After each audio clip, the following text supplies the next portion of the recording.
So, as today is Thanksgiving in the USA, we thought we would shake up Agree or Disagree and make it a theme one. Now, we've done a few themed ones before around a few of the races, but today we're going to be doing a US themed Agree or Disagree. Now, the United States in Formula One has had a bit of a strange relationship over the 7 years we've been in Formula One.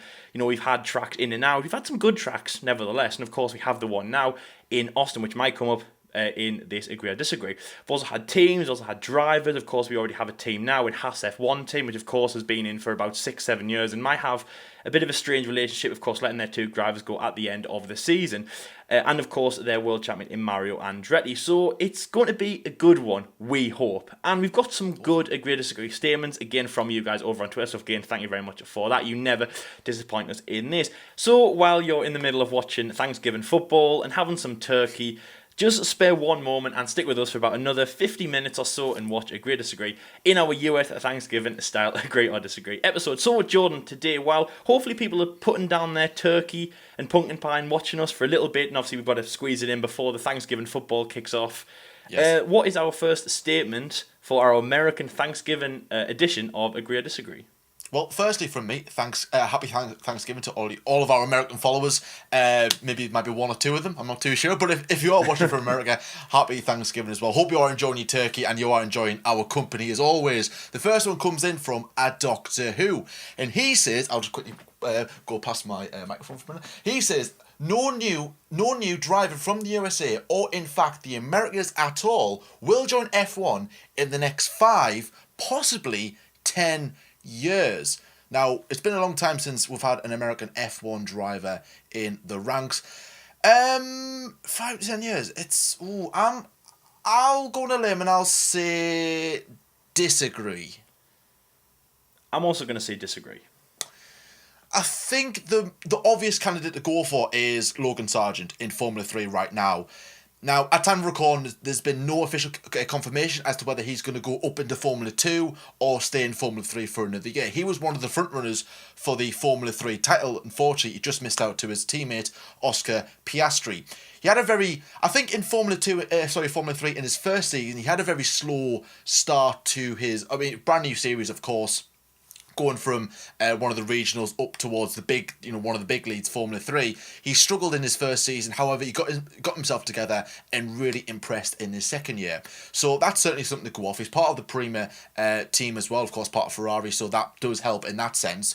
So we'll have to wait and see what happens. If he does go to Formula 2, I think he's in a very good position, maybe to then make a step up into Formula 1. But of course, he does have to impress in Formula 2. And not only that, have a good backing behind him as well. Now, we know there are at this moment in time, there's probably nowhere else for him to go, really, because there's a lot of young guns, especially in Formula 2, potentially could be going into Formula 1.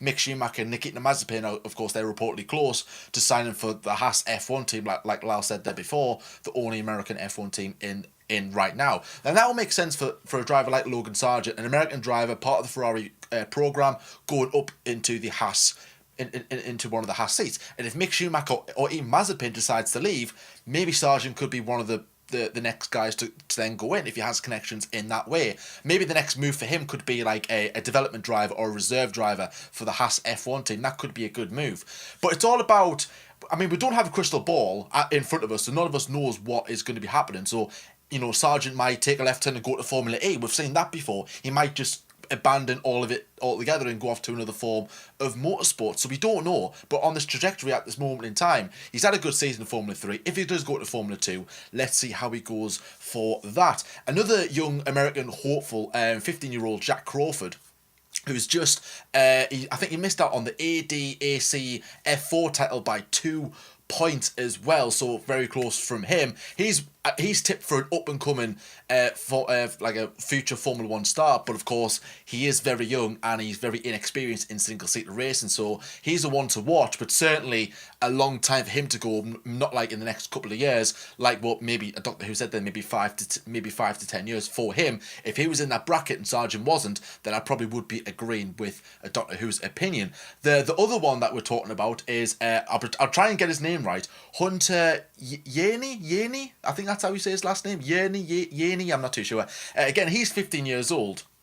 However, he's only been in the US Formula 4. He's only been in the regional categories.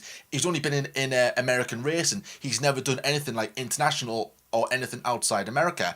And he is currently gunning for to go into the Toyota Racing Series over in New Zealand to compete in the New Zealand Grand Prix and other races like that. I mean, for instance, Lance Stroll was one of those drivers who made the move from there to there, from US, Canada, and over to New Zealand. So he made that move, and it's worked out for him. So maybe Hunter could be the next guy in line. But of course, he's done well. He's done very well in US Formula 4, and he is the one to watch. But he's certainly not the finished product just yet. So definitely, without a doubt, Logan Sargent is in pole position to get a move into Formula 1 for the foreseeable future. Maybe 2 to 3 years time, it could be realistic. But again, we'll have to wait and see on that. That's why I'm going to disagree with this. I'm going to say Logan Sargent might have a very good chance at that. Lyle, you agree with me, but I say disagree. Any confusions, I do apologise. What's your reasons why you disagree with Doctor Who? Well, yes, I agree with you. It doesn't come around often. It does not. Obviously, I mean, I said at the start there, the USA has, or kind of the Americas, North and South America, have a strange relationship with Formula 1, but they really don't in a way. And as I said there, Lance Stroll, he raced actually under a US racing license, obviously, where United States racing was bigger than it was in Canada, even though again Canada's had a much more of a history with racing. But yes, I do think that we are going to be seeing more more than zero that he says. I'm not going to say that we're going to be filled with US drivers, not at all. But I do think that we are waiting for a US driver to come into the ranks now. Over the years, we've had drivers such as Scott Speed, who didn't really make an impression. He was with the Red Bull. No, he wasn't. Sorry. Yes, he was. Sorry. And obviously, we had Alexander Rossi as well, who filled in with Manor, the last driver we had from the USA. But I think with the picking up over there, obviously, we have American racers, of course, who've been there in the past. And of course, the American team of Haas. I do think that we are going to be attracting more people to Formula 1, and that's not to say through the ranks. That's also from different categories also. So John mentioned there about obviously people like Logan Sargent who are in the categories. I think he's in Formula 3. One man who was in Formula 2 at the moment, he still is, and obviously hopefully he can get back to racing. And of course, he is an American who is Juan Manuel Correa. Obviously, the man who was in Formula 2 with the Sauber program team, who was unfortunately involved in the incident with the late Antoine Hubert. Obviously, he's still making his recovery about a year and a bit later. Hopefully, he can get back to racing ways, and maybe one day he can get back to, of course, the track that he was on at that time in Formula 2. I think he was doing quite well in the season in 2019.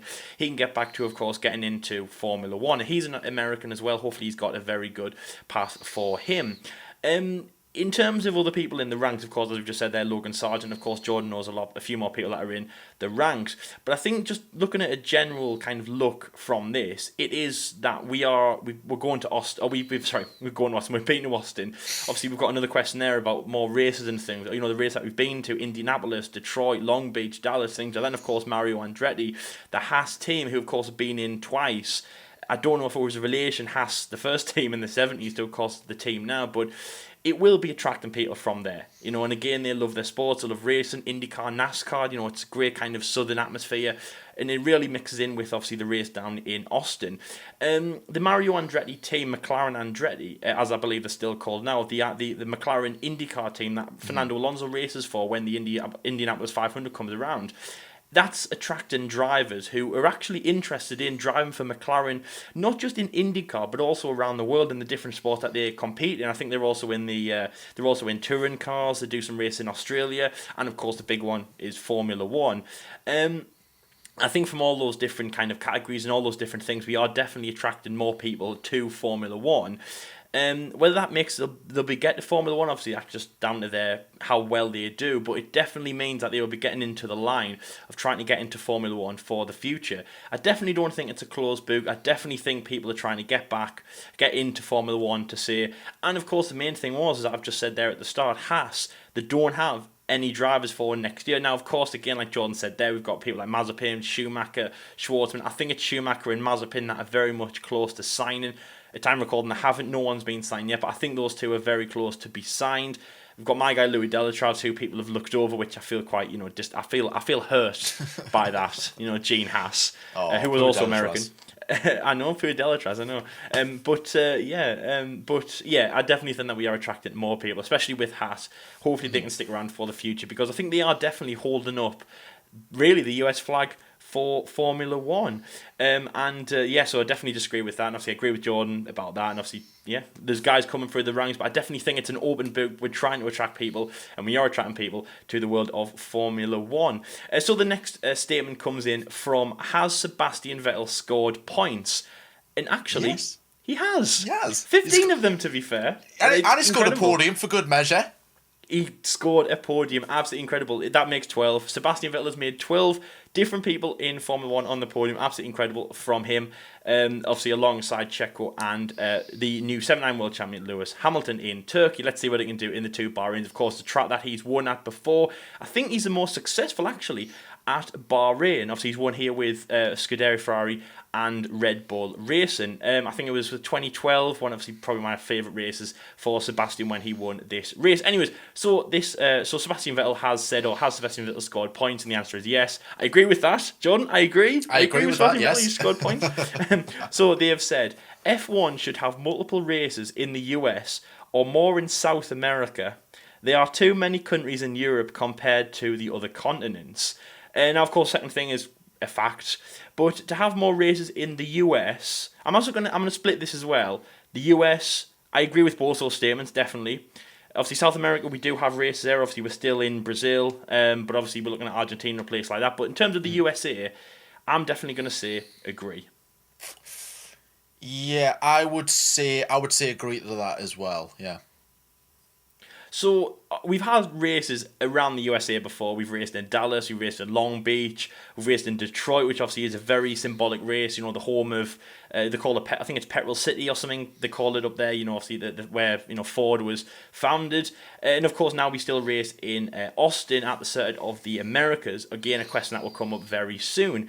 And obviously there has been other tracks that have been rumored around, like Miami. New Jersey, or the race within New York, which obviously would have been really good to see. And again, we've done a lot of publicity over there, and actually that just kind of floods back into the first question. We do a lot of publicity over there, which will get people's attention. So America's got really a big stronghold for Formula One. To only race there in Austin is a bit. I find it a little bit disheartening, really, because yes, of course, as I don't know if it's a man or a woman, Jordan. I don't know if you can help me. Is Sebastian Vettel a man or a woman? I don't mean Sebastian is a man or a woman. I mean, is the whoever the Twitter person is. Sorry, they have said that there needs to be more races in the USA. I definitely agree with that. To have one in the US, and that we have one in Canada and we have one in the USA in Austin, which obviously is the two races in North America. And then in South America we have Mexico, and of course we have Brazil, whether that be Interlagos or Rio, which there isn't even a track in Rio. It definitely has to be Interlagos. I think it has already been signed, thankfully, but there was a bit of a worry at one point that we were going to be going to Rio, like no, Interlagos. I see what you did there. Good one. Yeah, thank you. Inside joke. Actually, no, it's not. It's an old meme. So I'll try and put it maybe in somewhere. So we have two races in North America. It's not loads. And we definitely need to sort that out. Sometimes I look at the calendar and I think, it is a bit of a. Obviously, it's good for us, in time zone. Obviously, not far from us as well. We can go to more races in Europe. Obviously, me and Jordan have already been to one in Monza. Obviously, I've been to a few more. And again, I think it opens the can of worms that we don't have to travel that far to go to them. But in terms of other continents, yes, I do think that we should be going to more, especially with the pedigree that not just Formula One has, but racing has in other parts of the world. We've had some great Formula One races in Asia, especially like Japan and things like that. Australia, that maybe needs to be looked at a bit more. South America, again, we've got pure petrol heads down there. Interlagos had some great races. In the USA as well, it might not be the pedigree of Formula One, but in terms of racing, and obviously a market that we're trying to break into, I think it would be definitely good idea to go there. We have some great tracks around there that we should be looking at for sure. And the Austin race is good, but I'd like to go there more. Indianapolis, I said that when we had a TBC race, or we still do have a TBC race on the calendar, I think round 4. Of course, there's other tracks that we'd be looking over, and I don't think we could, like Mugello and, of course, Istanbul. But if we went back to Indianapolis, that would be such a good track. And of course, it was Lewis Hamilton's one of his best wins, I would say, in his whole career. And of course, his win, I think it was his 4th or 5th win in, of course, his first season in F1. there's other tracks as well that we can look at, of course, Watkins Glen, if that could be revamped. We've also got a few tracks in California. We've got that one, I don't know what its name, but the one where it's got the corkscrew, the really difficult blind corner, the one that Jeremy Clarkson did on Top Gear about 10 years ago. We could definitely be revamping there. We could be going back there. We've got so many speedways there. We've got so many good IndyCar circuits and NASCAR circuits. It's a market that Formula One needs to be looking at, definitely. And again, going back to the first question, it would entice more people to, possibly like and maybe even enter Formula One. In terms of Haas as well, it would do them a world of good to get more publicity at these races. Because as I say, at the moment we've only got 2 North American races, when I definitely think that we could be going to more. It might not even be ones out there. We could be looking at new ones that could be built. I mean, Detroit, as I've just said there, the car industry capital. We could build a track there. I don't even know what happened to the Miami Grand Prix, Jordan. I mean, of course, I know that COVID really halted that to a point where we were talking about this before February time. Obviously, when, again, Miami hosting the Super Bowl was, big news. And then, obviously, COVID happened and it almost stopped. But I do remember, and again, I think this is my very first news video I did on F1 24/7 News that we do on Wednesdays. This is my first story. I think it was about the Miami Grand Prix. And we were, kind of hyping this all up, and I don't even know where it went. It just stopped. And again, like the New Jersey Grand Prix, I mean, DC went there in the Red Bull, did a few donuts, he drove over Brooklyn Bridge and had all them cool photos, and then just nothing. We all stopped. But yeah, I definitely do think that we should be going back to the US a few more times, and also as well in terms of things like time zones, it would be better for them as well. So Jordan, sorry, what did you say? I said agree as well. Yeah. So Jordan, it's 2 for 2. You agree? We've agreed twice. Yeah. And of course, you've agreed once on this episode so far, and said agree to this. We should be going to America and of course South America more. Why is that? Should.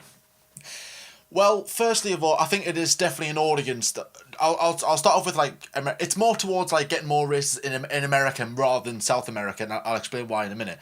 So in America, it's certainly an audience that Formula One probably needs more than anything, because it's such a passionate fan, such a passionate country. They're so devoted to whatever it is that they support, whether that's politics or sport or whatever. They're so passionate. But obviously a lot of their sport is American orientated. They don't follow a lot of international sports, do they? So for a sport like Formula One to try and get into the US market, it's always been a struggle. And they did have that with Watkins Glen.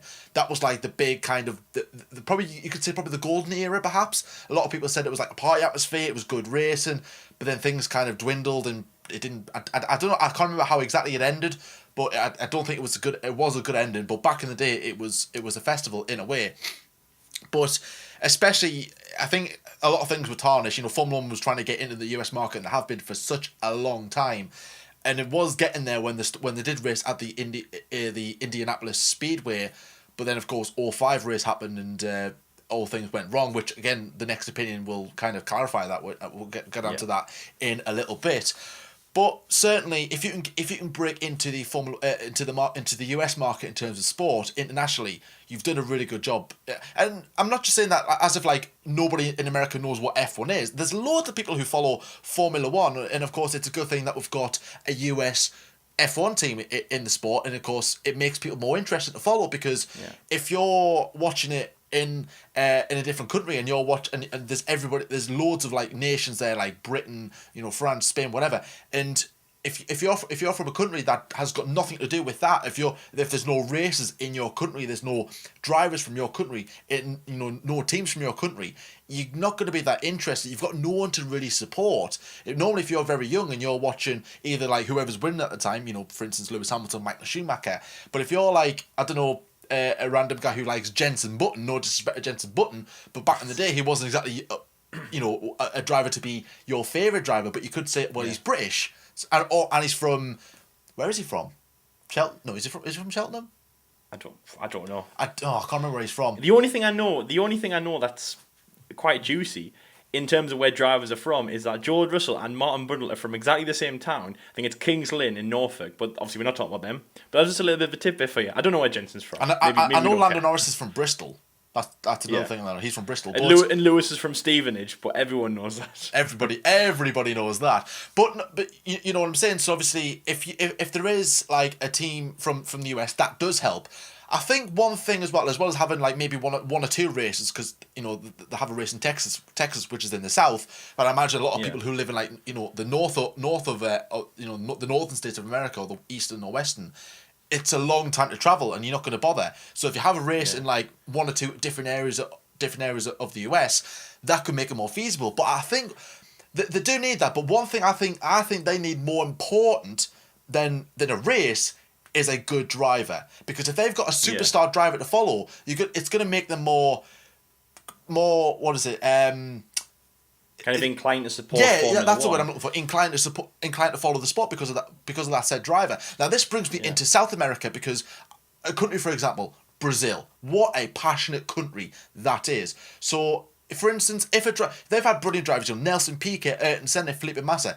Ayrton Senna is probably the one of the best drivers of all time in Formula 1. When the circuits roll around in Brazil, they just adored Ayrton Senna. And of course, they adored Nelson Piquet, they adored Barrichello, Felipe Massa. I think certainly Senna and Piquet kind of helped a lot of people get into Formula 1 that way.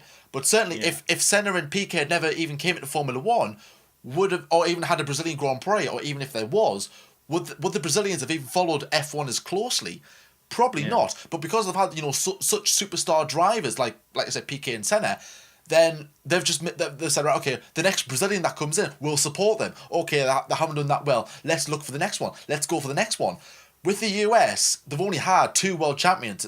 I believe it's Phil Hill and Mario Andretti, and that's it. And since then, who've they had that's been close to being a world champion? Nobody. It's off the top of my head. I could be wrong. Yeah. But I don't think there's been anybody. Like I said before, Alexander Rossi was the last US F1 driver to be in the sport. And then had Scott Speed, which it's ironic, isn't it? He wasn't really that quick. I mean, he had an amazing second name. Known from his second name, he could have gone places. He could have done bits. But he was more like Scott Slowly, and Scott Slowly. Just, the parking brake, the parking brake is on, mate. Just never mind. You're not going anywhere. but no, I do think have more races in the US would help 100%. But I do think that they need a superstar driver. But you've got other sports like NASCAR, IndyCar, that's more appealing to a driver like that rather than Formula 1. So maybe the US or even F1 need to do something different to have entice more US young junior drivers to try and go through the ranks of Formula 1. We'll have to wait and see what the future holds for them anyway. So, the next opinion comes in from Kirill. Well done, Kirill. Regular on the channel as well, lovely lad. Never met him, by the way, but he is lovely. He says, the 2005, like I said before, the 2005 US Grand Prix was actually quite entertaining due to the drama that occurred. If I'm looking like that, sorry, I've just got me microphone standing in the way. I can't really see the opinion. So the 2005 US Grand Prix. In fact, to this, before I explain what that is, I would say agree.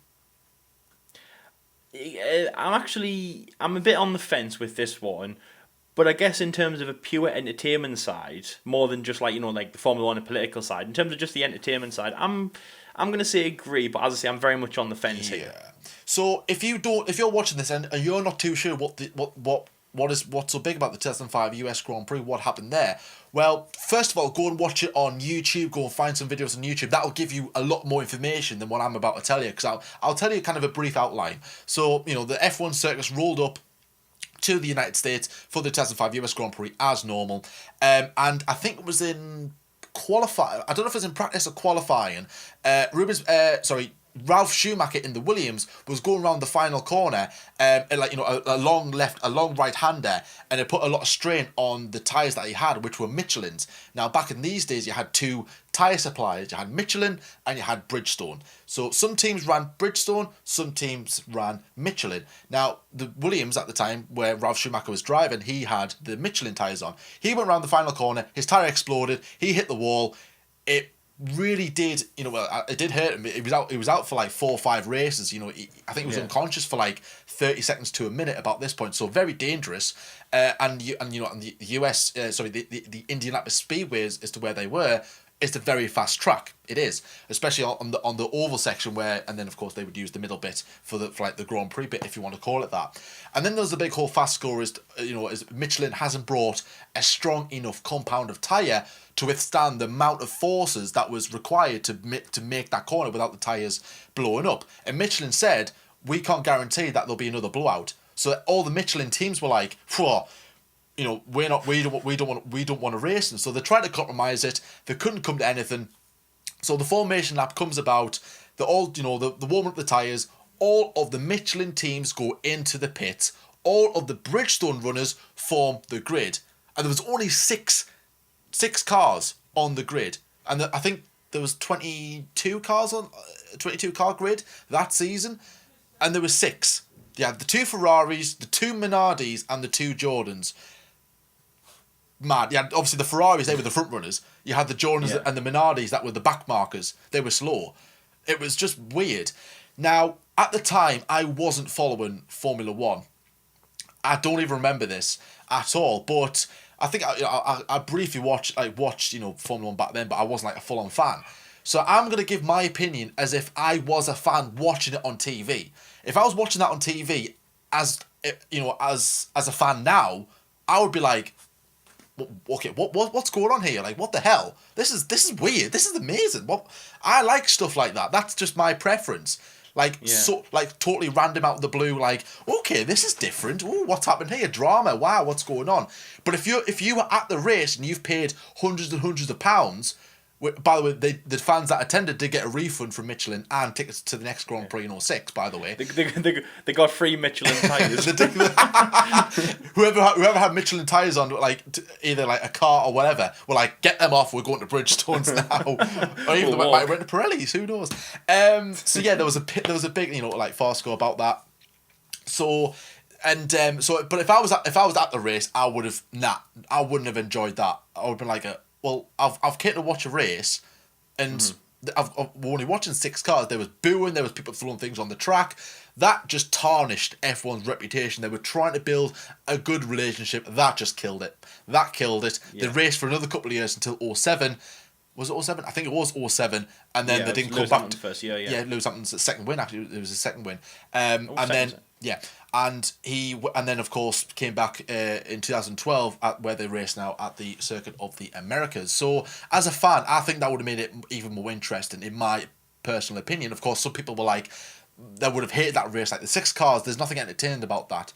But you had the Jordans and the Minardis fighting for a podium. You knew the Ferraris were going to win, despite them not having a good car that year. Because if the US Grand Prix had went ahead as normal, chances are Ferrari would have had a winless season in 2005, coming off the back of 5 consecutive Constructors' World Championships. Crazy, right? So, Thank you for Michelin. They gave Ferrari at least 1 win that season. In fact, it was their only win that season as well, so that was quite interesting. But, yeah, that's my opinion anyways. I would say I did think that made things more interesting, but I'm only saying this as a fan now, not back then, because, like I said, I didn't watch the sport back then, so you might be like... Your opinion's invalid. Your opinion's invalid. Then, well, shut up. Lyle, you're more on the fence. You said agree with me, but you were more on the fence. Why is that? Yeah. Why are you on the fence? Well, I was on the fence because of basically the things that you said there. Now, I remember when we had the 2016 Brazilian Grand Prix. Obviously, we all know the result. We all know what we remember from that race. Max, God, I think he came 16th to 3rd. But spoiler alert. The first sorry. Well, the spoiler alert for the US Grand Prix. We shouldn't have said anything. Forget what he said about Ferrari winning. That didn't happen. Or it might not. You don't know. You'll have to watch. But the first, it was about the first 10 laps, but about the first 3 hours were basically of. If you remember, Roman Grosjean actually crashed on the formation lap. We had. The track was ridiculously wet. We did about 8 laps, not even 10, I think. We had about 3 red flags. We ran behind the safety car. It was a horrible race. And in Brazil, obviously, a place that, we've had some incredible races. Jordan's there, with Senna, with Piquet, and Interlagos has been incredible, certain from the start. And I remember that race, before we started off, before we got going for the second, for the most recent time, obviously, when we finished the race, people were booing, I just remember, the grandstand, and it was shown on the race edit for Sky Sports. Everyone just had the thumbs down, in unison. And Brazil was just not happy. This had just never happened before. Now, to be honest, for something like that, I was a bit like, I mean, it's not really Formula One's fault in that way, but they are not happy. Again, like John said there, but if you're at the race, you're not going to be happy. When we were watching it at home, I mean, I think I was watching it in my nice toasty room. It was snowing outside because it was late December. It was actually pretty nice. But if you're at the race, you're in Brazil. I mean, I know it'll be quite humid, but it's still going to be raining. It's going to be getting dark. You paid loads of money to go at the race. All this is going on. It doesn't matter whose fault it was. If anyone's, you're really annoyed because obviously you've paid all this money to go at the race, and I can kind of see why they were so annoyed. But thankfully, it of course had a good ending. Great race. I think Lewis won that race. No, I think it was Nico actually, and obviously Max Verstappen came from 16 to 3rd. That's probably the most memorable thing of that race. Anyway, so I remember that, and obviously that's why people were annoyed because they were at the race and they saw something bad. I can see where people at the race would have been coming from. They would not have been happy. I think also as well, if I was a Formula 1 fan watching it on the TV, okay, yes, I would have thought it's a little bit entertaining, but I would have been a little bit miffed. And let's say that in 2005, the F1 debate show was still around. YouTube was invented, and we were annoying you in 2005 rather than 2020. I think if I was doing the race reaction. Hi guys, welcome to the 2005 race reaction for the United States Grand Prix. I'd have been sitting here and I'd have been like, I don't really know what to say. I mean, we only had 6 cars running. Of course, yes, it was a good win by Ferrari. I think it was Michael Schumacher who took the victory. I would have been kind of lost for words. I'd have been baffled. I'd have been gobsmacked. And obviously, I would have been annoyed at Michelin, who, as I said, just ruined their reputation in Formula 1, and possibly they even ruined their reputation in the United States. I mean, again, I don't really know the impact of that. I never really thought about that. Obviously, we packed up in 2007 in Indianapolis. As I say, there was talks about going to places between there, like New Jersey was on the calendar about 2011, something like that. And then, of course, we went to Austin. It was rumoured to be, Then it was obviously, and then we went to Austin in a pretty brilliant cert. Again, that'll be the next, that's the next statement. So, I mean, if that has really, I can see where it has. I can see that it has underlaid kind of the annoyance, and that's why we haven't been to the US for Formula 1 anymore. And I can see why, and I'd have been annoyed. But if I was someone who just kind of stumbled upon it, I would have been like, yeah, this is interesting. And actually, if you weren't a Formula 1 fan, it might be more interesting. So even though this might have been a bad thing for the people at the race, you never know, this could have been a positive. This actually could have been a good outlook for the people who weren't at the race, who might have been watching it on the TV. Because we all know that, America likes to, build things up, make everything a big drama, like Jordan said there. Their parade, everything in America is bigger.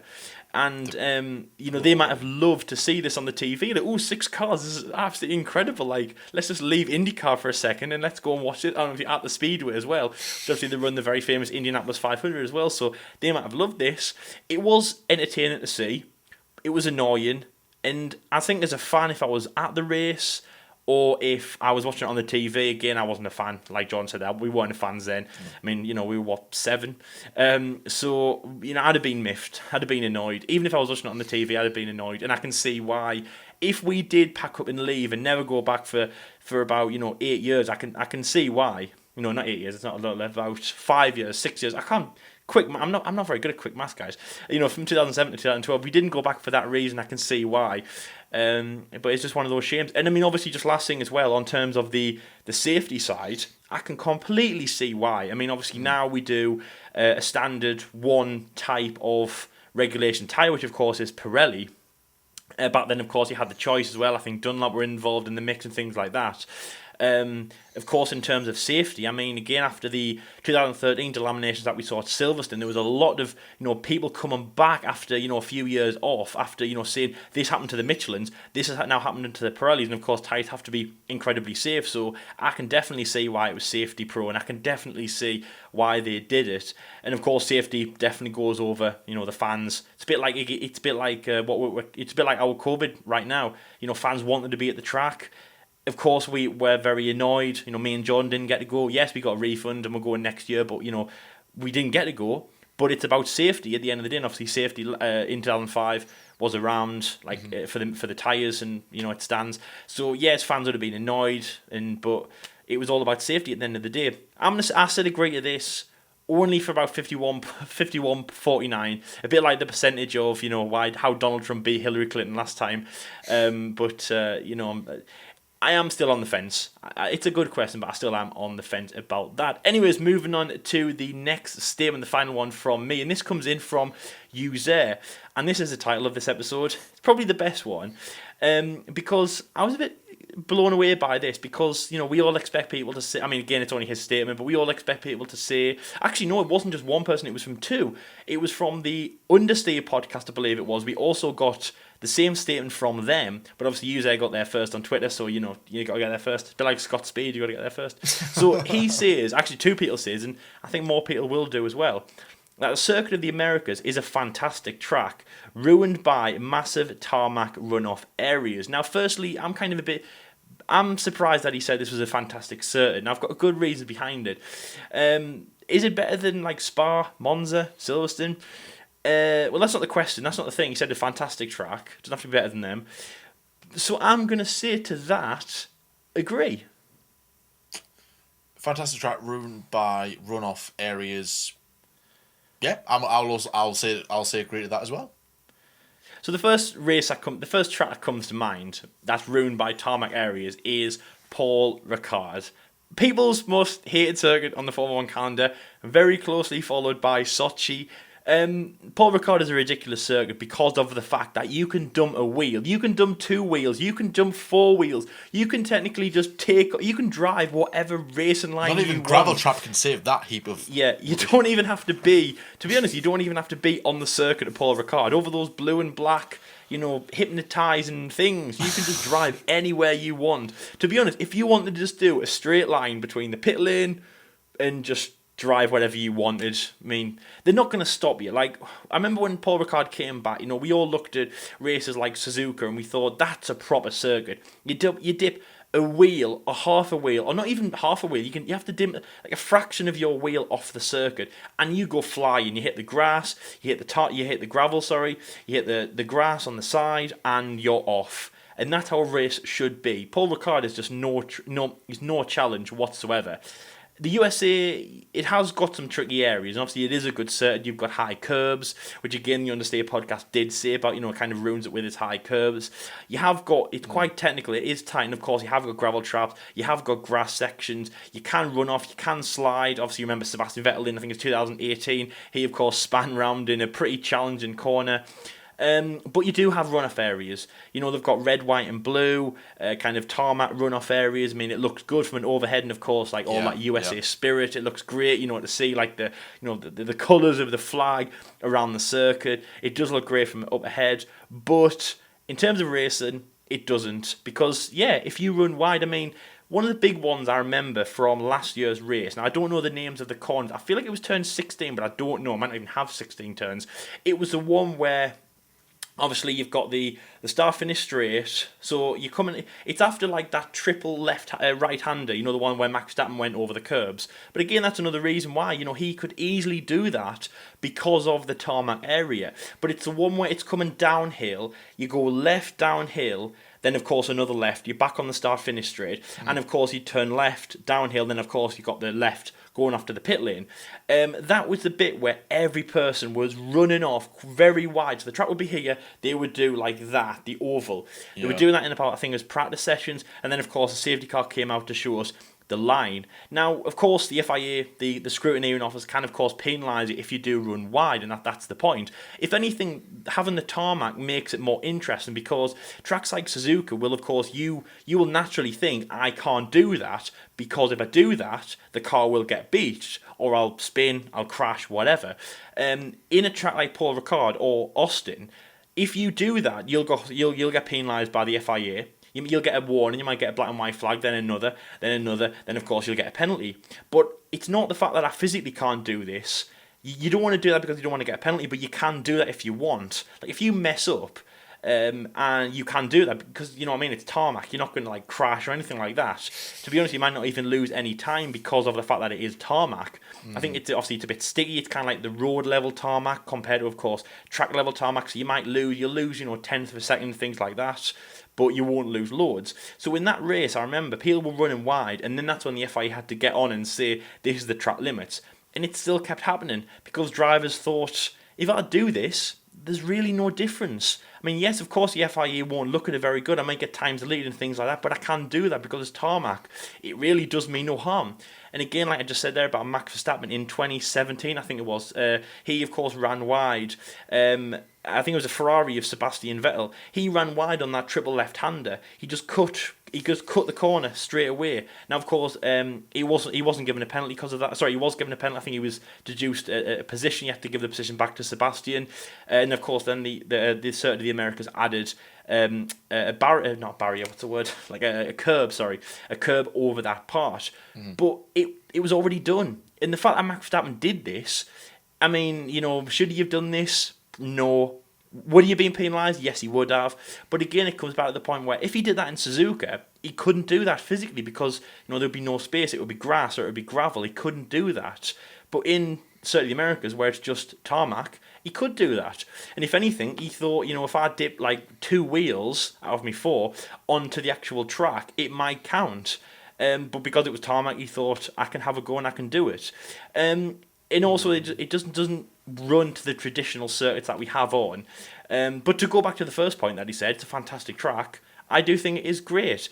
It was designed really, really well. I don't know if this was one of Hillman Tilke's tracks, but as I say, it looked really, really good. It's got kind of like a bit of an anvil kind of look to it, a jackhammer kind of look. That's like an only in America, only in Texas kind of thing. It looks really good. It's got some really challenging parts. It's got really good DRS straight on the back. As I say, it's got some really technical parts, of course, at a very high speed, left, right, left. The S part, kind of like a Maggott and Beckett for North America kind of thing. Obviously, that part as well, the left-hander and the triple right-hand turn. It's got some really good points in it. It's got some really good part of the track. The circuit looks great. The grandstand, of course, got that big kind of red thing where you can, go and stand. You see most of the circuit. It looks great. It's a great facility. I mean, and again, it's a US track, which I think a lot of people have got behind. 2012 gave us a great race. But even if it was just average, 2012 was an incredible race, mind. I remember that one. It was Lewis Hamilton as well. Obviously, great support behind there. I remember they were wearing cowboy hats on the podium. And it's really been taken to by the US fans. It's gone down really, really well. But even if it hadn't, I think it's still definitely a good circuit. Is it better than some of the European ones, like Spa? I was going to say Suzuka. It is. Suzuka's obviously still better, but is Spa better? Yes. Is Monza better? Just because of historics. But in terms of how the track is laid out, I think that would give it a run for its money. I really would. So definitely a good circuit, probably the best one that we go to in North America, and that includes Canada in terms of the layout, but obviously I would say that the Canadian fans are a bit better, and of course in terms of heritage, that race is much better, definitely.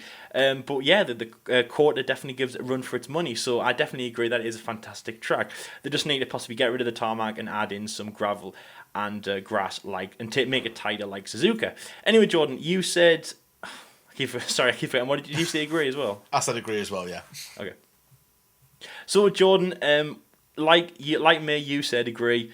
It is a great track, isn't it? Not one of the best, but it is definitely good. But the long tarmac runoff areas are ruining it, and I imagine you're thinking Paul Ricard as well. So yes, what is your reasons for agreeing with this statement and why? Well, I think Paul Ricard, it's just a bad track because it's a testing track. It's not really a Grand Prix racing track anymore, and of course they have got the big runoff areas. But like I said, it's a testing circuit, and with Sochi, it's just built around an Olympic Park. Was the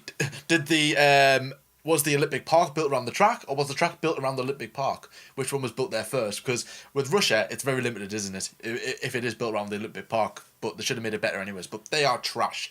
With Quarter, it is a fantastic track. It is inspired by various other tracks from like class tracks like Silverstone and Spa, like what you said there earlier, Lyle, as well. It is a fantastic track. It does need that element of like if you do run wide onto like gravel or grass, you will be punished massively. Drivers won't like that, but from like a spectator's point of view, it would make the track that bit better. Would those changes make the Quarter on par with like Silverstone and Spa and the elite tracks, if you could say? No, but it certainly would probably make it a bit better than, let's say, I can't think of any at the moment. Would it be better than Suzuka? Could be in a way. I would certainly, because there's more overtaking opportunities at Quarter than there is at Suzuka. I think with Suzuka, it's a very good track. It's a classic track, and you've got there's very little room for error. But obviously, it's very difficult to overtake in some sections. That probably what ruins it in a way. But nevertheless, it's still Suzuka's a brilliant track, and as is Kota, so they're probably on the same level. But if maybe they did add gravel and grass, maybe you could say Kota is better than Suzuka, which is probably, is that an opinion? Is that an agree or disagree for anybody? That's it. There, that'll be quite a good one. But I'll let anyone debate in the comments. But no, I'm nothing really much to go off that. Kota is a fantastic. It's a really good track. I've thoroughly enjoyed it. Is it the best track that the US have had? Well, from what I've seen, I think it is definitely. But certainly there is improvement needed in terms of like what you said there about runoff areas and stuff. I think they are on about adding in gravel traps in certain tracks. Spa is definitely one of them that they're going to be adding in, like taking away the runoff tarmac and adding in gravel as well, and grass in certain areas. And I don't know if Kota is going to be one of those tracks, but certainly would improve it as well. But nothing much to say on that really. But apart from Kota is a brilliant track, and I absolutely love it. Lyle, it's been a very good US themed kind of agree or disagree. Thoroughly enjoyed it actually. Yeah. I hope people are either can't wait to get to their turkey or even get to their pumpkin pie if they're waiting to having a break between intervals, or having the dinner, watching us, then having the pumpkin pie, or even before or after. But however you're watching this, I do hope everybody is having a brilliant Thanksgiving, and just enjoy your food. Send some our way. I like my turkey. I like my food. So yeah. But no, Lyle, it's been a really good US themed agree or disagree. Thoroughly enjoyed it. Yeah. Yeah, definitely. As always, it's been good, and obviously, we hope that you guys have enjoyed our little kind of Thanksgiving USA tweak to agree or disagree. Obviously, some good statements there, but I mean, we've had a long history with America. People don't really think of Formula One in America, but we have had a great history, and hopefully, we can have one in the future. We want Haas to stay. We want to attract some more teams from there. I mean, of course, we don't want it to turn into an American sport or anything like that. We very much like Formula One to be, I would say, centered around Europe still, but more races there, more teams there, more drivers there. It wouldn't do the worst harm, and hopefully maybe we can get a US World Champion in the next 10 years or so, but obviously we'll have to wait and see what happens there. Anyways, guys, again, thank you very much for watching. As Jordan said there, we hope that you're enjoying your Thanksgiving day. We hope that you've had a great Thanksgiving meal, and of course, we hope that you're enjoying watching the football. Thanksgiving Day football, obviously a great tradition. I think never been there on Thanksgiving, but I hope that you're enjoying it as well. Obviously, watching the Cowboys beat Washington and Detroit beat, I don't know how they're playing, but it should be good anyways. We hope that you guys are enjoying that, and of course we hope that you enjoyed our episode as well. Thank you very much for watching. If you are new to our channel, then please like and subscribe. Hit that notification bell to be notified every time that we upload. We are 100 subscribers away from 3,000, guys. We've made a pledge, we did back, I think when Austria was on, to get to 3,000 by the end of the Formula One season, which actually is on Jordan's birthday on December 13th in Abu Dhabi. And what better birthday present to give him rather than just some smelly socks, or maybe even nothing, to give him 3,000 subscribers. I'm sure that it's all I ask for. Probably it's all I ask for. It costs nothing. And I put a big smile on my face. Yeah.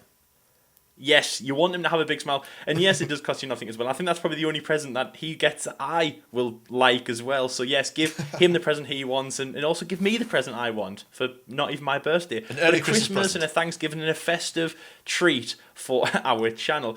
We are also on SoundCloud as well, guys, so please head over to there if you have SoundCloud and check out our podcast. We're pretty new to that. I think episode 7 is coming out this Saturday, so make sure you check that out as well. We do leave a snippet on YouTube. We also have some very festive podcast with some of the biggest Formula One YouTubers from around the globe, and that's actually given me a little bit of chills to say, from around the globe. Yes. Very exciting for that. Anyway, guys, thank you very much for watching today's episode. We hope that you can stick with us throughout the rest of the 2020 season and the off season and into the 21 season. Happy Thanksgiving, enjoy your day, and until next time, guys, we'll see you later.